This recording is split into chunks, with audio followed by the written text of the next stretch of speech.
అరే చదవాలి కదా స్టేటస్ కో దేని మీద నాగార్జున సాగర్ తెలంగాణ చేతికెళ్ళి గుంజుకున్నాము, సిఆర్పిఎఫ్ పోలీసుల చేతుల్లో పెట్టినాము. బిడ్డ మీరు దీని మీదకి గౌరవ ముఖ్యమంత్రి గారు స్పీకర్ సార్ మీరు మైక్ ఇస్తే ఆ అవకాశాన్ని క్లారిఫికేషన్స్ అడగడానికో లేకపోతే వివరణ ఇచ్చుకోవడానికో ప్రయత్నం చేస్తలేరు. తిరిగి ఆరోపణ చేయడానికి ఆ సభ్యుడు దుర్వినియోగం చేస్తున్నాడు.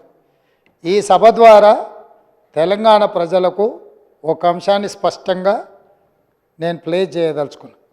2023-24 government of Telangana policy statement on the demand for grant on irrigation and command area development department for 2023 and 24 demand number so and so K. Chandrasekhar Rao Chief Minister.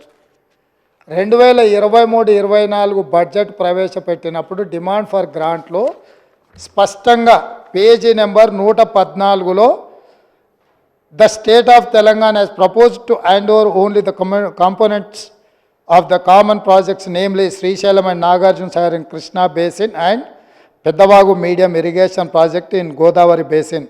Accordingly, if accepted, the state has to deposit one-time seed money to the respective boards for exercising jurisdiction over above projects in proportionate to the command area under the project in each of the state. KRMB and GRMB have to furnish the detailed proposal in this regard. దీంట్లో స్పష్టంగా 200 కోట్ల రూపాయలు వాళ్ళు స్పష్టంగా దీనికి నిధులు కేటాయించడం జరిగింది. Both states of Telangana and AP have to provide one time seed money ₹200 crores each to the KRMB and GRMB.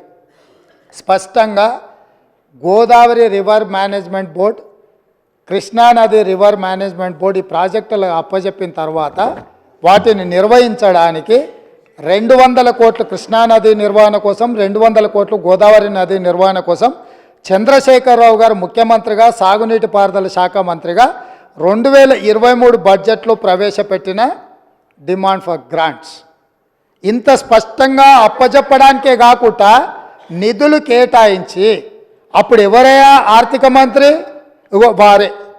ఏ పాపం చూసినా, ఏ పాపం ఎత్తికినా అది సాగునీటి పారుదల పాపాలు ఎత్తుకుతే వీరే కనిపిస్తారు, అది ఆర్థిక శాఖలో పాపాలు ఎత్తుకుతే వీరే కనిపిస్తారు.